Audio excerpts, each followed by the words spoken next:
Olha, que pergunta difícil, viu? Eu tô achando que nesse momento está sendo mais difícil planejar do que conseguir os recursos. Mas nós estamos batalhando os dois.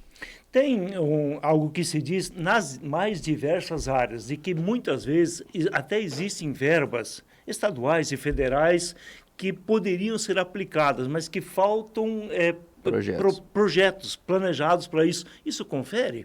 Confere, assim, a gente tem uma dificuldade muito grande para atender a demanda de projetos que a gente precisa, que o município precisa. A gente tem uma equipe que faz uma entrega muito boa, mas é uma equipe limitada. A gente tem um número definido lá de profissionais, mas a demanda é muito grande, né? Então, mesmo assim, eu entendo que ainda fazemos uma boa entrega, assim, com o que a gente tem, com as condições que nós temos, né, com os recursos que nós temos, ainda nós fazemos uma grande entrega. Aqui, de uma forma toda particular em Foz do Iguaçu, algumas obras bem marcantes na área estruturante estão sendo feitas e, naturalmente, tem lá suas demandas também no aspecto local. Você, Claro. recentemente, acompanhando o prefeito e demais membros aqui do Executivo e Legislativo em Foz do Iguaçu, trabalharam nisso. Que novidades temos?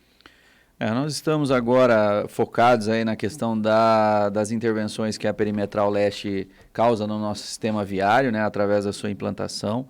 Então, nós estamos trabalhando firmemente em três possíveis intervenções que nós entendemos que são necessárias nesse momento para a cidade. Primeira é uma reivindicação da população do Porto Meira, né, que é a criação de uma alça de saída da Perimetral Leste logo depois da aduana ou depois da Avenida General Meira, a criação de uma alça de saída da perimetral para poder ter um acesso mais facilitado ou mais fácil, né, para o bairro. Então, essa é uma discussão que a gente vem tratando. E as outras duas interseções que nós estamos reivindicando, Nélio, são duas trincheiras ou duas interseções, duas passagens no trecho entre a Avenida República Argentina e a BR-277. Nós entendemos que esse trecho é um trecho de quase 5 quilômetros e com a interrupção, né, ou com a implantação da Perimetral Leste sem nenhuma passagem nesse trecho da área oeste para leste, se tornaria um problema muito sério para o nosso sistema viário, né, se não ocorrer. Então, nós estamos batalhando para que isso seja implementado o mais rápido possível. Essa alça de saída ali no Porto Meira para atender toda essa necessidade que se tem para não haver um isolamento ou uma dificuldade de acesso, seria obra bancada pelo município? Pelo município, exatamente. O prefeito vem acompanhando essas tratativas diretamente e a prefeitura já se comprometeu na execução da marginal, né? Tendo a liberação da alça de saída, né, a prefeitura executaria a marginal que conectaria, né, que essa alça seria a conectora à marginal para levar novamente a saída pela Avenida General Meira.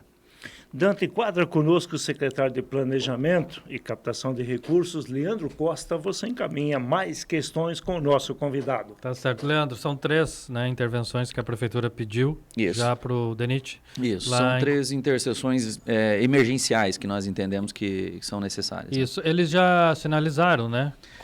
Já, isso. Nessa última reunião que nós tivemos... Eles até chegaram a apresentar, marcaram uma reunião, já tinham a proposta pronta?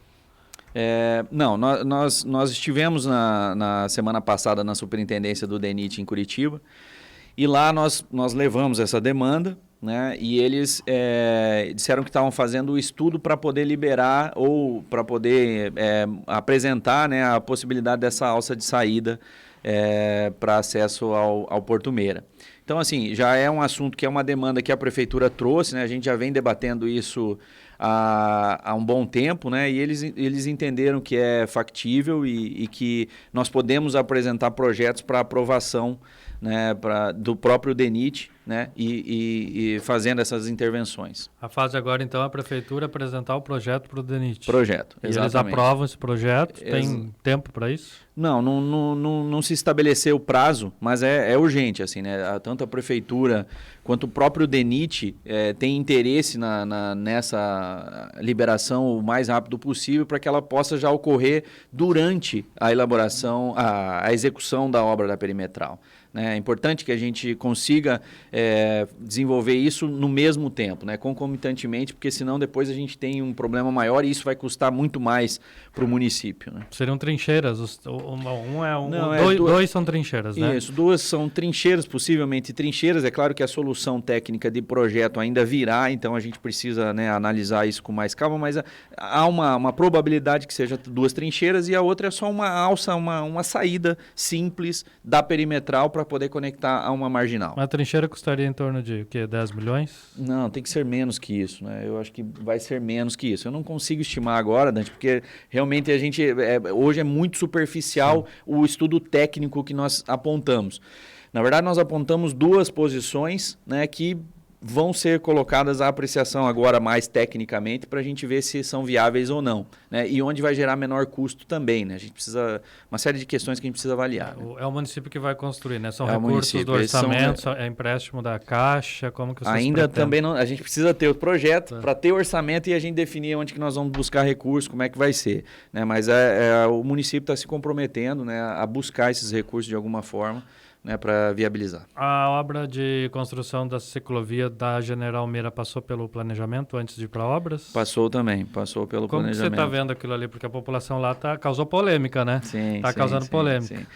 Mas assim, é um mal necessário. Hoje a gente precisa atender legislações, a legislação de mobilidade orienta que as ciclovias sejam colocadas no meio das vias, né, até para evitar uma série de problemas de acesso, né, porque quando a gente orienta a ciclovia no centro da avenida, né, naquela posição ali, a gente tem menos intervenções de cruzamentos de carro. Quando a gente coloca, por exemplo, vou citar um exemplo bem rápido aqui, que é na Avenida Jorge Chimiofeng. As ciclovias elas estão para as laterais, né? Tem 2 faixas pequenas nas 2 laterais das pistas. Ciclofaixa. Ciclofaixas. Quando você tem todas as edificações, bares, comércios, todos ali que os carros adentram a esses ambientes. Interrompe a todo momento as ciclovias, né? Gera um problema muito grande. Tivemos um problema recente agora, uma reclamação constante no Burger King, por exemplo. Né, que ali gera fila para poder acessar ao empreendimento, e aí as bicicletas, né, os ciclistas passam ali, estão com o trânsito interrompido, então é muito ruim, né? Se a gente tivesse a ciclovia no eixo da via, né, a gente não teria esse problema. Aliás, essa é outra situação que as pessoas reclamam, né? Essas lanchonetes, né? Você fala o Burger King, mas o McDonald's é a mesma situação. Eles têm aquele sistema de drive-thru, né? Drive-in, mas eles não têm um espaço físico deles para aquela fila. Então, eles ocupam a rua para isso, né? Sim. Então, é a rua da cidade ali ocupada para esse movimento que eles acabam tornando por causa desse drive-in. Isso a gente está... Agora nós estamos fazendo uma revisão do nosso Código de Obras, onde a gente vai poder estabelecer algumas condições específicas para esse tipo de empreendimento. Por exemplo, a gente teve uma discussão muito boa com o empreendimento novo que teve ali agora, o Jerônimo, ali na Avenida Paraná. Né? Nós chamamos eles para uma conversa, né, o empreendedor para uma conversa, e explicamos para eles que eles estavam adequados à lei, à nossa atual lei. Eles também têm drive-thru ali, né? Eles têm. Só que nós orientamos eles que fizessem a saída pela Bartolomeu de Gusmão, ao invés de descarregar novamente na Paraná. Inclusive tem um semáforo bem na esquina, ia ser o caos. O mesmo caos que aconteceria entendeu? Exato. Então, é uma questão de bom senso, né? Nós chamamos o empreendedor, ele entendeu, acolheu a proposta, né? E assim a gente fez a proposta. E assim ele executou. Né? Ele estava dentro da lei, mas aí por uma questão de análise técnica, de bom senso, a gente ajustou e eu acho que resolveu. Ali não vamos ter esse problema, né? Muitas vezes não basta estar certo, dá para fazer ainda melhor. Exato, exatamente, né? Às vezes a gente está no pé da letra ali, seguindo o pé da letra, mas bom senso, né? Exato, às vezes a regra não é a melhor situação, né? Então a gente precisa analisar caso a caso. Leandro, deixa eu retornar lá para a questão da perimetral. Eu sei que ainda não tem o projeto, ainda não tem o recurso, tudo mais, mas nessas 2 trincheiras, a ideia é fazer por baixo da atual pista? A passagem possivelmente ela é feita em desnível, né? Que a gente chama, é uma passagem com nível negativo em relação à pista a BR, né, a perimetral, porque ela tem uma hierarquia que ela tem a o privilégio da passagem, né, prioritário, a BR. Então, geralmente as intervenções elas virão com passagem em desnível, né? O Conrado está dizendo aqui parabéns pelo programa, e daí está falando da segunda ponte vai estar quase pronta, diz ele. A perimetral, nada. A ponte vai ficar pronta e ainda não temos os viadutos e essas demais obras.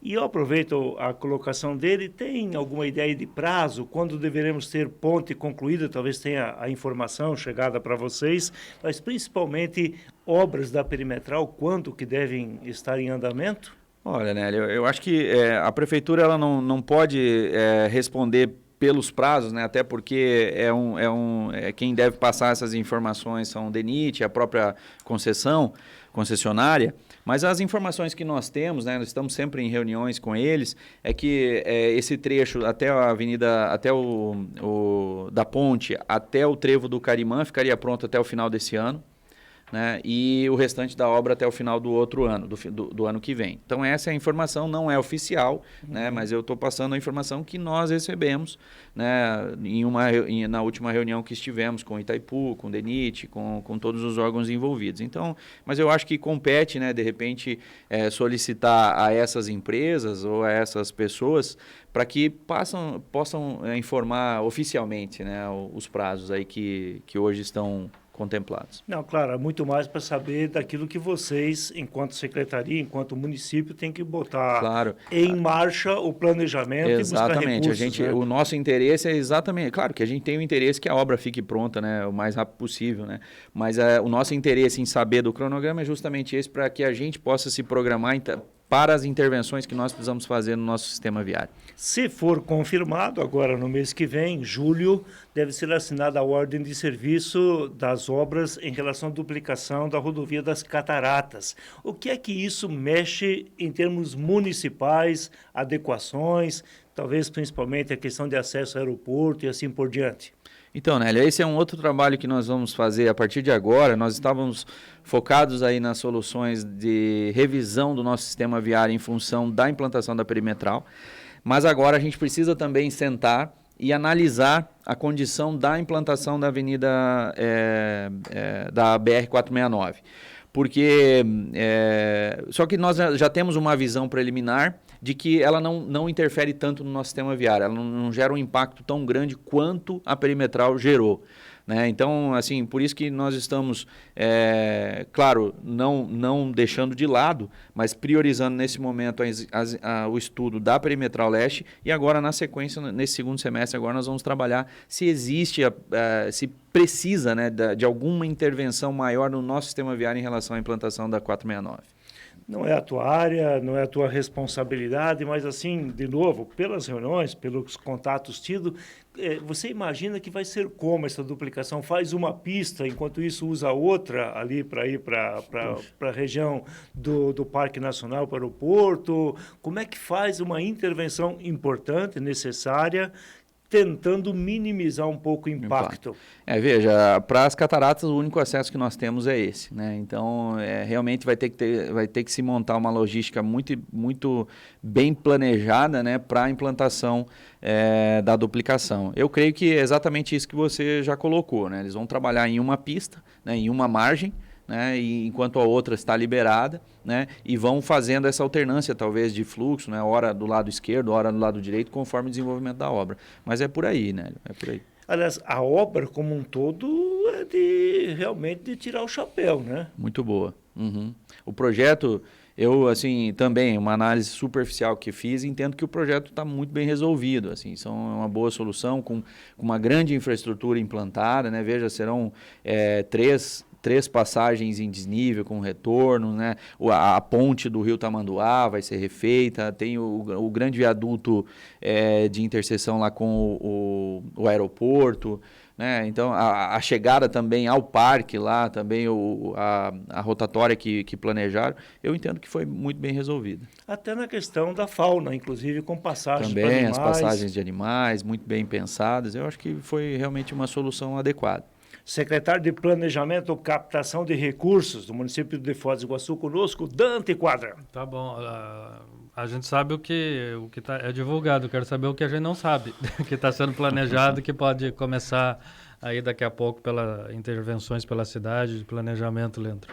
Sim, nós estamos agora, né, nesse processo de desenvolvimento de alguns projetos, né, um deles é o Paço Municipal, que já é sabido, né, nós estamos avançando bastante nesse processo, logo a gente tem... O que é no Paço? Vamos ficar nisso aí por enquanto, que porque é interessante. Projeto.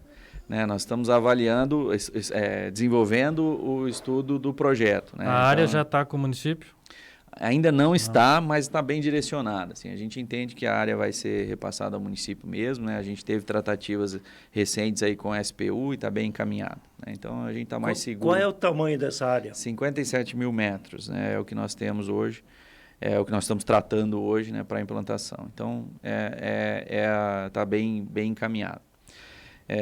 Nós também estamos desenvolvendo um centro de armazenamento e logística do município. Né? Hoje a gente tem vários depósitos espalhados por vários cantos da cidade, isso gera custo para o município, né? A própria organização, a logística é horrível, né? Então a gente precisa centralizar isso num grande centro de distribuição e armazenamento. Você tem ideia de que espaço utilizar para isso?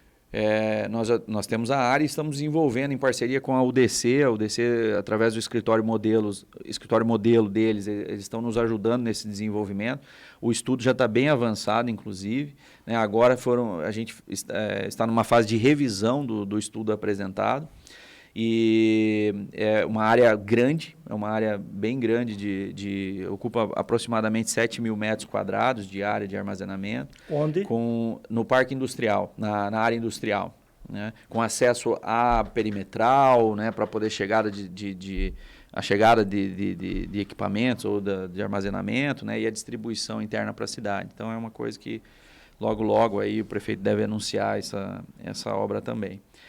E aí, mais focados nessas obras estruturantes aí mesmo, que Perimetral Leste, a gente está trabalhando muito nisso, né, em relação ao nosso sistema viário, o impacto é muito grande. Já foi uma primeira reunião com Concidades para aprovação do relatório que nós fizemos, né, de intervenção no sistema viário. Né, e estamos trabalhando na implantação do geoprocessamento, está muito adiantado já o processo. A gente recebeu do Paraná Cidades o ortomosaico, que é o sobrevoo, né, no município, e nós recebemos esse material, já estamos agora aguardando o recebimento do sistema, do software que vai efetivamente rodar o nosso geoprocessamento. Então, esse é um grande ganho para a cidade, assim, sabe? Ele não é uma obra, mas é uma entrega gigante assim que essa gestão vai deixar para o município, que é você poder ter um cadastro de todas as informações num único sistema só, com todas as informações que precisam ali do município dentro desse sistema, né? Desde levantamento de fauna, de flora, perdão, né? de vegetação, os equipamentos todos, iluminação, né? Você conseguir concentrar tudo num sistema só e você ter isso aberto para o público também, todo mundo pode acessar o cadastro, as informações urbanísticas de cada inscrição imobiliária, você consegue tirar ali. Então, assim, ele pode ajudar a resolver o problema de arruamento em Foz do Iguaçu? Com certeza, vai arrumar problema de CEP, isso, numeração predial, né? A gente vai ter um cadastro só. Ele pode ser atualizado depois de Deve ser atualizado. Ele deve ser atualizado no mínimo anualmente, Dante. Tem que ser atualizado. Seria mais ou menos tipo um Google Maps, alguma coisa parecida com isso? É bem melhor que o Google Maps. Assim, é uma ferramenta bem mais, eu diria, com maiores informações, né, para que você tenha tudo na mão ali, tudo no mesmo lugar, muito mais fácil. Nesse sentido ainda do geoprocessamento, que, aliás, já é um sonho antigo, já chegou a ser anunciado em décadas atrás, essa possibilidade.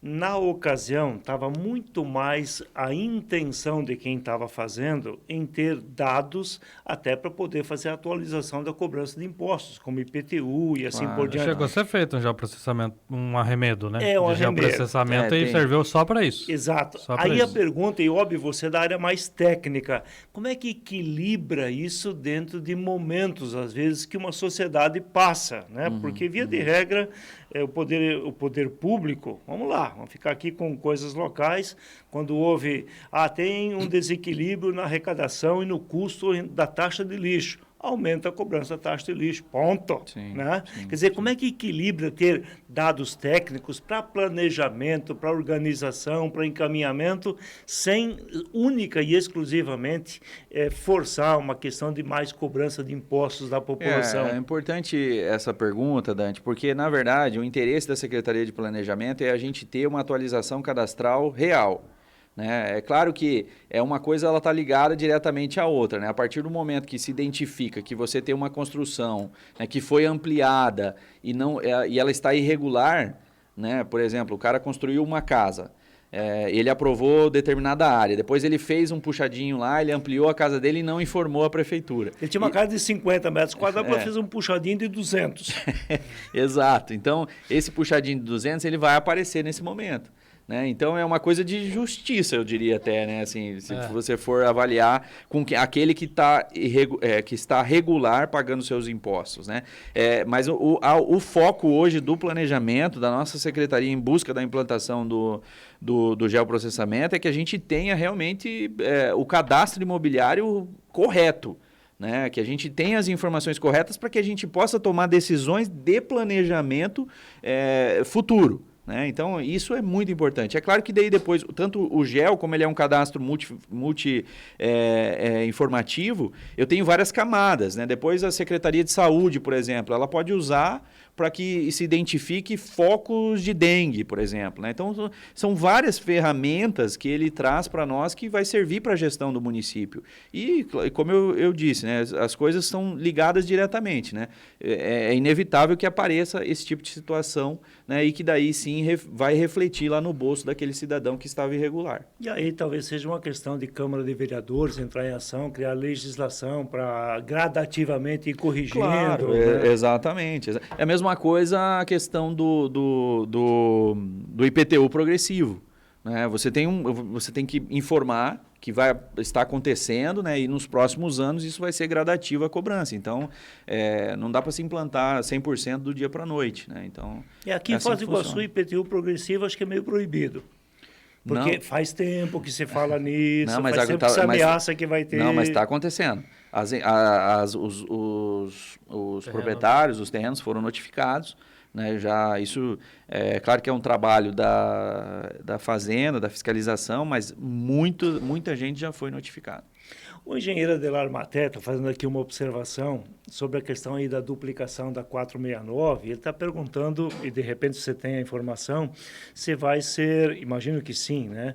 Se vai se contemplar a pista que hoje existe. Aí ele está dizendo, bom, você vai contemplar a pista que hoje existe, faz a paralela, mantém a pista que hoje existe em funcionamento e depois faz a inversão e por isso daria um menor impacto. Exatamente. Né? O engenheiro Adelar eu conheço, um grande engenheiro, um cara que conhece e ninguém melhor que ele para poder nos orientar aí nessa informação. Aí, muito obrigado, Maté, pela confirmação. Está na Secretaria de Planejamento a questão da Avenida das Cataratas? Porque outro dia eu perguntei para o secretário de Obras, falou, aqui para mim não chegou nada.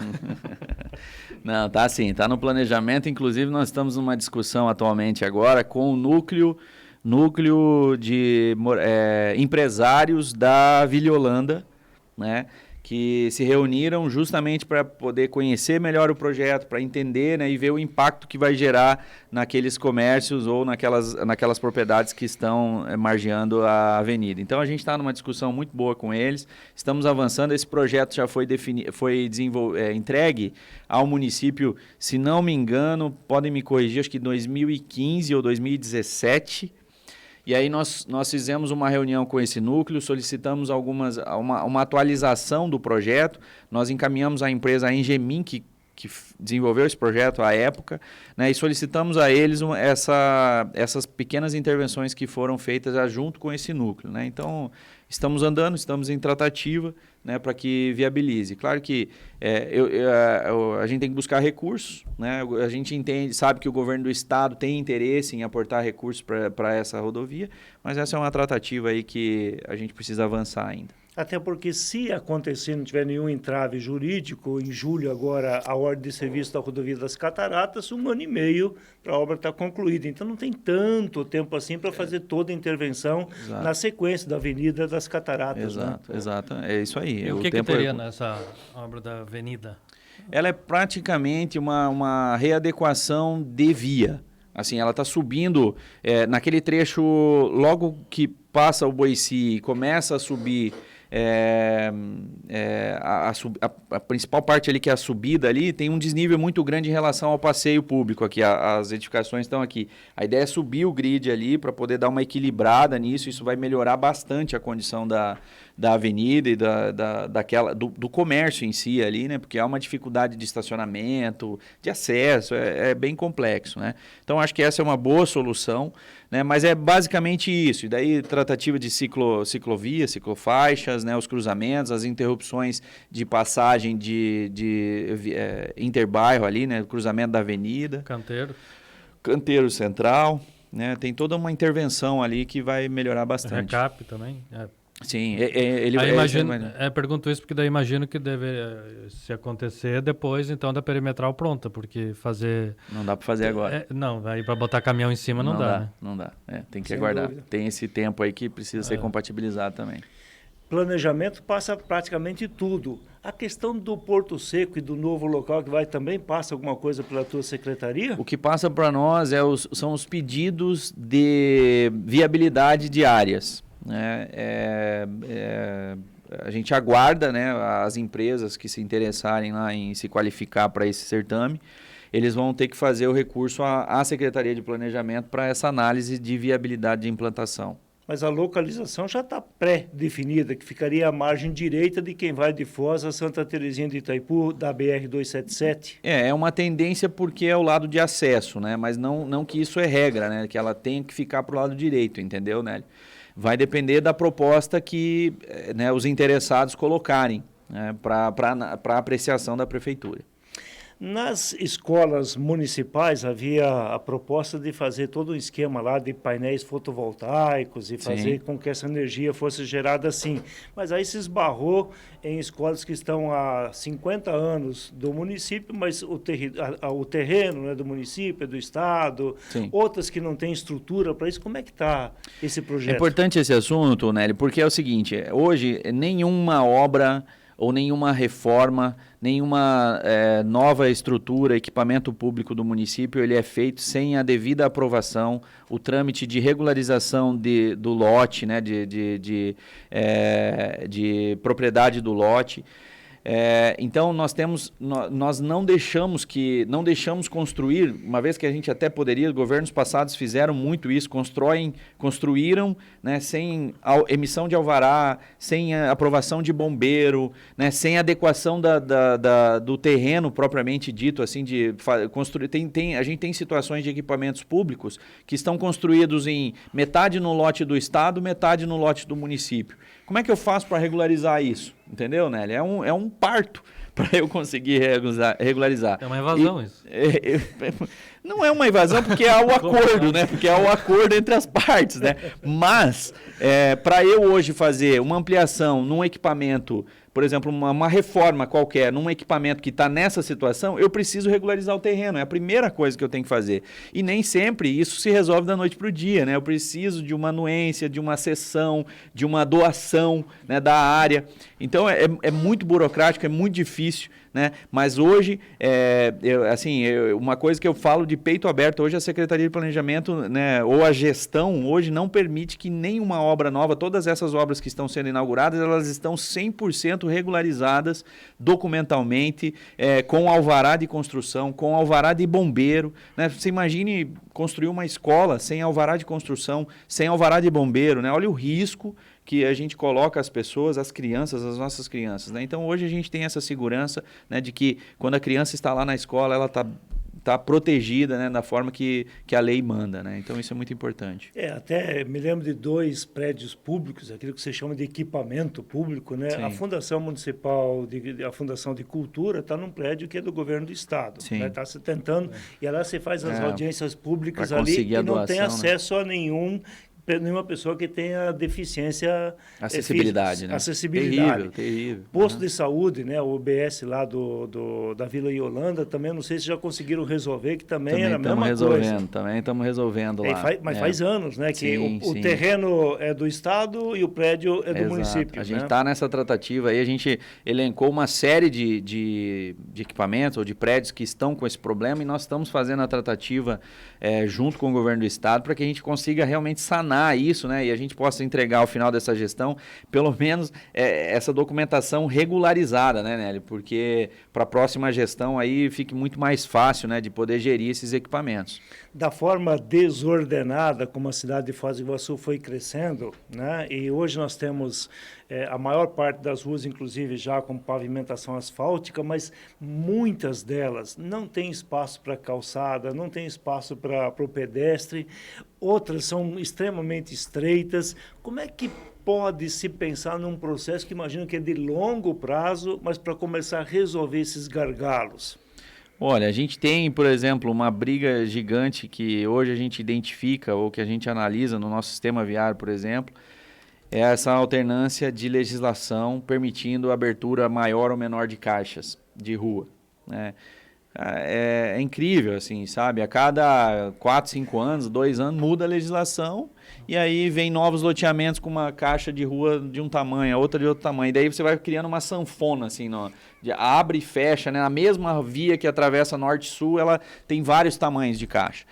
Então, assim, é uma questão de bom senso da gestão, né? De tentar identificar e manter isso, né? Blindar isso de alguma forma, né? Para que não aconteça, né? Então, é aquela luta sempre, assim, que a gente tenta...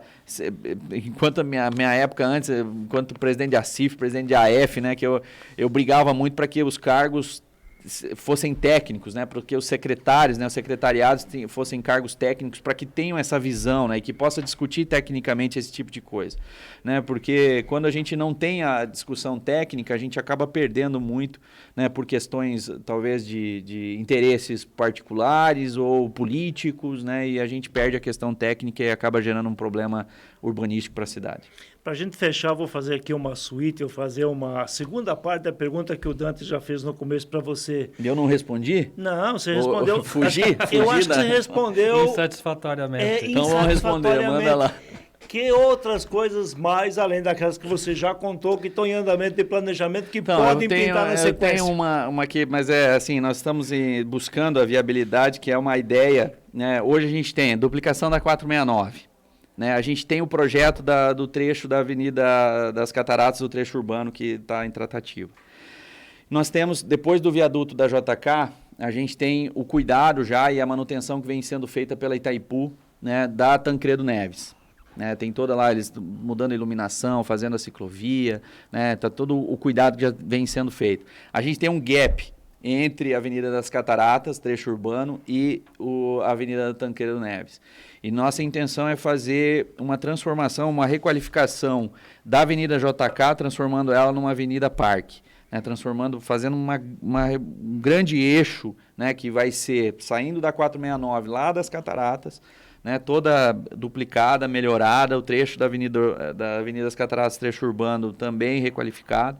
Né, vamos pegar o trecho da Avenida Chimiofeng, né, e ao final da JK fazer uma grande transformação nessas vias. Né? Eu acho JK que tem um canteiro central largo que pode ser bem aproveitado. A gente pode, explorar de forma magnífica ali essa avenida e realmente se tornar um grande eixo turístico, né, da nossa população e das pessoas que nos visitam, né, numa grande avenida mesmo, uma transformação realmente impactante para a nossa cidade. Até porque acho que está fácil, né? Está na tua mão, está na tua secretaria, tem que captar o recurso. Exatamente. Primeiro, nós estamos agora em conversação com o Fundo Iguaçu para que a gente consiga viabilizar a contratação de projeto, né?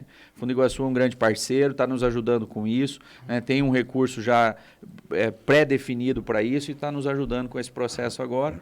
E na sequência, claro, aí a gente tem que buscar recursos para a execução. Aí tem que dar uma boa acompanhada também, porque foi o Fundo Iguaçu que fez o projeto do viaduto aqui da Costa e Silva, que não resolveu nada. Sim, senhor. A intenção, inclusive, é que a gente consiga contratar um grande escritório de urbanismo, né, para que possa fazer essa intervenção, né? Para que possa apresentar um grande projeto para o nosso município. Mas a gente vai tá acompanhando, né? Vamos montar uma comissão para poder acompanhar todo esse desenvolvimento. Leandro, muito obrigado pela sua presença conosco aqui no Contraponto nesta quinta-feira. Nélio, muito obrigado, sempre um prazer estar aqui com vocês. Valeu, esse é o secretário de Planejamento e Captação de Recursos de Foz do Iguaçu. Pessoal aí que vai fazer a duplicação da rodovia das Cataratas, lembra de